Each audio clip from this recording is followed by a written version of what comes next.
ഇത് രണ്ട് ടൈപ്പ് ബയോറിയാക്ടറിൻ്റെ ഫിഗറാണ്.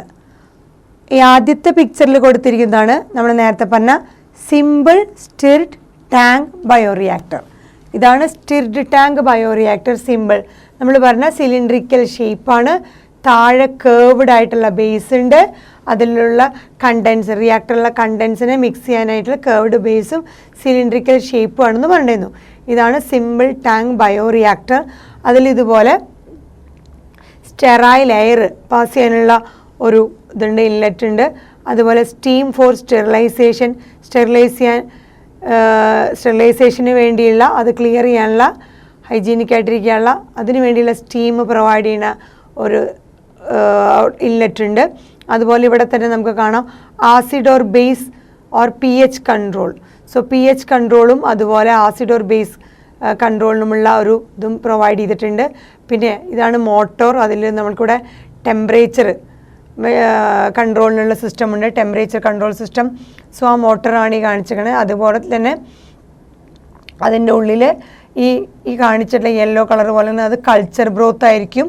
ഈ ടാങ്കിലുള്ള കൾച്ചർ നമ്മൾ ഏത് സെല്ലിനെയാണോ അത് നമ്മൾ മൾട്ടിപ്പിൾ ചെയ്തിരിക്കുന്നത് അതാണ് കൾച്ചർ ബ്രോത്ത് എലോങ് വിത്ത് മീഡിയമാണ് ഉദ്ദേശിക്കുന്നത്. ബ്രോത്ത് നിന്ന് ആ കൾച്ചറും ചെയ്യാനുള്ള സെല്ലും മീഡിയത്തിനും കൂടി കൾച്ചർ ബ്രോത്ത് എന്ന് പറയുന്നത്. ആ കൾച്ചർ ബ്രോത്തിൽ എപ്പോഴും നമുക്ക് ഇതുപോലെ ഈ മോട്ടറിൻ്റെ അറ്റത്തൊക്കെ നമുക്ക് കാണാം ഒരുപാട് ബ്ലേഡുകൾ കാണാം. ഇതുണ്ട കുറേ ബ്ലേഡുകൾ കാണാം. സോ ഫ്ലാറ്റ് ആയിട്ടുള്ള ബ്ലേഡുകൾ കാണാം.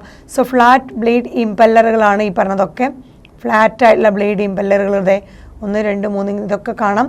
അതുപോലെ ഇവിടെ ഉണ്ടാവുന്ന ഈ എപ്പോഴും അങ്ങോട്ടും ഇങ്ങോട്ടും എജിറ്റേഷൻ നടന്നുകൊണ്ടിരിക്കുന്നുണ്ടാവും, മിക്സിങ് നടക്കുന്നുണ്ടാവും ആ കണ്ടൻസുകൾ കൾച്ചർ ബ്രോത്തിലുള്ളത് with the help of this flat bladed impeller. ഈ ഫ്ലാറ്റ് ബ്ലേഡഡ് ഇമ്പല്ലർ വെച്ചിട്ട് ഇതങ്ങോട്ട് ഏരോ മാർക്ക് കാണിച്ചിട്ടുണ്ടോ, ഇങ്ങോട്ടേക്കും ഇങ്ങോട്ടേക്കും.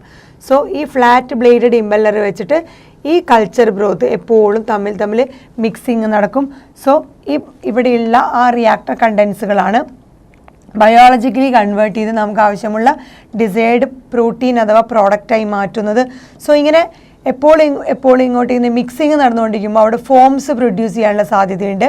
ആ ഫോംസുകളെ ബ്രേക്ക് ചെയ്യാനുള്ളതാണ് ഇവിടെ ലാസ്റ്റ് വെച്ചിരിക്കുന്നത് ഫോം ബ്രേക്കർ. സോ ഉണ്ടാകുന്ന ഫോമുകൾ കൺട്രോൾ ചെയ്യാനുള്ളതാണ് ഫോം ബ്രേക്കർ. സോ എന്തൊക്കെയുണ്ട്? Temperature control, motor, acid base അല്ലെങ്കിൽ pH കൺട്രോൾ സിസ്റ്റം ഉണ്ട്. ഇവിടെ സ്റ്റെറിലൈസ് ചെയ്യാനുള്ള സ്റ്റീമുണ്ട്. അതുപോലെ സ്റ്റെറൈൽ എയർ പ്രൊവൈഡ് ചെയ്യാനുള്ളവയുണ്ട്. അതുപോലെ ആ മോട്ടറിൽ നമുക്ക് കുറേ ഇമ്പല്ലേഴ്സ് കാണാം, ഫ്ലാറ്റ് ബ്ലേഡ് ആയിട്ടുള്ള ഇമ്പല്ലേഴ്സ് കാണാം. ആ ഫ്ലാറ്റ് ബ്ലേഡ് ഇമ്പല്ലേഴ്സാണ് ഈ കണ്ടൻസിനെ മിക്സ് ചെയ്യാനായിട്ട് clockwise anticlockwise ഇങ്ങനെ നമുക്ക് തന്നെ കാണാൻ പറ്റും മിക്സ് ചെയ്യണത്. സോ ഇതിലുള്ള കൾച്ചർ ബ്രോത്തിനെ മുഴുവൻ മിക്സ് ചെയ്യാൻ സഹായിക്കുന്നത് ഫ്ലാറ്റ് ബ്ലേഡ് ഇമ്പല്ലറാണ്. ഇതിൽ ഉണ്ടാകുന്ന ഈ മിക്സിങ്ങിൽ നടക്കുന്ന ഫോമുകളെ ബ്രേക്ക് ചെയ്യാനുള്ള ഒരു ഫോം ബ്രേക്കറും ഉണ്ട്. അടുത്തതാണ് നമ്മുടെ ഒരു സ്പാർജ്ഡ് സ്റ്റിർ ടാങ്ക് ബയോറിയാക്ടർ. ഇതിൽ നിന്ന് വ്യത്യസ്തമായൊരു ടൈപ്പ് ടാങ്ക് ബയോറിയാക്ടറാണ്. സ്റ്റിർഡ് ടൈപ്പ് തന്നെയാണ്, ബട്ട് അതിൻ്റെ ഷേപ്പ് വ്യത്യാസമുണ്ട്. ഇവിടെ സിലിണ്ടറിക്കൽ ഷേപ്പാണെന്നുണ്ടെങ്കിൽ ഇത് അങ്ങനത്തെ ഷേപ്പല്ല. സോ ഇതിൻ്റെ ഷേപ്പിൽ വ്യത്യാസമുണ്ട്. ഇവിടെ പ്രത്യേകത സ്പാർജ്ഡ് സ്റ്റിർ ടാങ്ക് ബയോറിയാക്ടറാണ്. അവിടെ ഒരു സ്റ്റെറൈൽ എയർ ബബിൾസുകളൊക്കെ സ്പാർജ് ചെയ്തു പോകുന്നു. അതുകൊണ്ടാണ് ആ പേര് വന്നത് sparged stir tank bioreactor. So cylindrical ഷേപ്പിൽ നിന്ന് മാറി അതൊരു സ്ക്വയർ അല്ലെങ്കിൽ റെക്ടാങ്കുലർ ഷേപ്പിലായി. ഇനി ഇവിടെ ഉള്ളത് നമുക്ക് നോക്കാം. ഇവിടെ ഒരുപാട് സ്റ്റെറൈൽ എയർ ബബിൾസ് സ്പാർജ് ചെയ്ത് വരും. സോ ഇതിൽ നമുക്ക് ഇതുപോലത്തെ ഒരു ഇതാണ് കാണിക്കുന്നത്. ഒരൊറ്റ സിംഗിളായിട്ടുള്ള ഇവിടെ കുറേ നമുക്ക് ഫ്ലാറ്റ് ബ്ലേഡഡ് ആയിട്ട് ഇമ്പല്ലേഴ്സ് ഇങ്ങനെ കുറേ എണ്ണം കാണിച്ചു.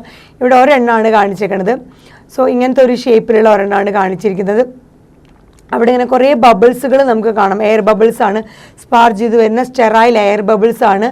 സോ അവിടെ വരുന്ന ഗ്യാസ് ഫോം ചെയ്തുള്ളതാണ് ഗ്യാസ് എൻ്റർടൈൻമെൻറ്റ് എന്ന് പറഞ്ഞിട്ടുള്ളത്. സോ ഇവിടെ എയറോ മാർക്ക് കാണിച്ചിരിക്കുന്നതാണ് ഈ ഒരു ഏരിയനെ വെച്ചിട്ട്. സോ ഈ ഏരിയ എന്ന് പറഞ്ഞാൽ ഇവിടുത്തെ ഏരിയ ഇൻക്രീസ് ചെയ്ത് വരിക. Increased surface area for oxygen transfer. So oxygen transfer ചെയ്യാനുള്ള ഏരിയ ഈ ടൈപ്പ് സ്പാർജ്ഡ് സ്റ്റിർ ടാങ്ക് ബയോറിയാക്ടറിൽ കൂടുതലാണ്. സോ അവിടെ ഉണ്ടാകുന്ന ബബിൾസ്, ഈ ബബിൾസൊക്കെ എന്താ ചെയ്യുക, ഈ ബബിൾസാണ് ഈ പറഞ്ഞ ഓക്സിജൻ ട്രാൻസ്ഫർ ഏരിയനെ ഇൻക്രീസ് ചെയ്യാൻ സഹായിക്കുന്നത്. സോ ഇവിടുത്തെ ഇമ്പല്ലർ അതിങ്ങനെ റൊട്ടേറ്റ് ചെയ്യുന്നതനുസരിച്ച് ഇതിൻ്റെ ഉള്ളിലുള്ള കണ്ടൻസ് മിക്സപ്പ് ചെയ്യുന്നു. സോ ഇവിടെ ഉണ്ടാകുന്ന ഒരുപാട് ബബിൾസ് ഓട്ടോമാറ്റിക്കലി ഓക്സിജൻ ട്രാൻസ്ഫർ ചെയ്യാനുള്ള ഏരിയ കൂട്ടുന്നു.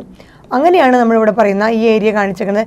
ഇൻക്രീസ്ഡ് സർഫസ് ഏരിയ ഉണ്ട് ഫോർ ഓക്സിജൻ ട്രാൻസ്ഫർ. എങ്ങനെയാണ് ഓക്സിജൻ ട്രാൻസ്ഫറിന് കൂടുതൽ ഏരിയ വന്നത്? കാരണം ഇവിടെ ഉണ്ടാകുന്ന ബബിൾസ് ആണ് ഈ ഓക്സിജൻ ട്രാൻസ്ഫർ ഏരിയനെ ഇൻക്രീസ് ചെയ്തത്. സോ അതിൻ്റെ ആ ബ്ലേഡ് ഇവിടെ കാണിച്ചിരിക്കണം എങ്ങനെയാണ് അതിൻ്റെ റൊട്ടേഷൻ നടക്കുന്നതെന്ന്. സോ ഇതാണ് സ്റ്റിർഡ് ടാങ്ക് ബയോറിയാക്ടർ. ഇവിടെയുള്ള വ്യത്യാസം, സ്റ്റെറൈലായിട്ടുള്ള എയർ ബബിൾസ് ഒരുപാട് ഫോം ചെയ്യുന്നത് സ്പാർ ചെയ്യുന്നു. ഈ എയർ ബബിൾസ് ഓക്സിജൻ ട്രാൻസ്ഫർ ഏരിയനെ കൂട്ടുന്നു.